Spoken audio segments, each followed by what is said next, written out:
అక్కడ అమ్మ అప్పుడు పేషెంట్ ఉన్నాడు. అమ్మ నెలకోసారి వాడికోసారి పోతూ వస్తూ ఉండాలి. ఈ అక్కడనే అన్న ఉంటాడు. అంతా ఇక్కడ ఖర్చు నేను ఫస్ట్ కాల్ ఏది పెట్టినా అంటే నేను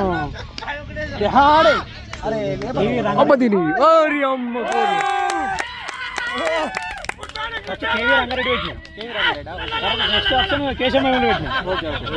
నాకు ఏంటంటే జేబీఎస్ నుంచి ఏదైతే డిస్టెన్స్ అక్కడ ఉంటుందో అది పెట్టుకున్నట్టు. వేరే కాలేజీలలో టార్చర్ చేస్తారు. మా కాలేజ్ అయితే లేదు. ఓన్లీ ఎగ్జామ్ ఫీజు కట్టడానికి. కాకపోతే మనం ఇది వరకు ఫీజులు అవి చేసినాం కాబట్టి మనకు రాదు స్కాలర్షిప్.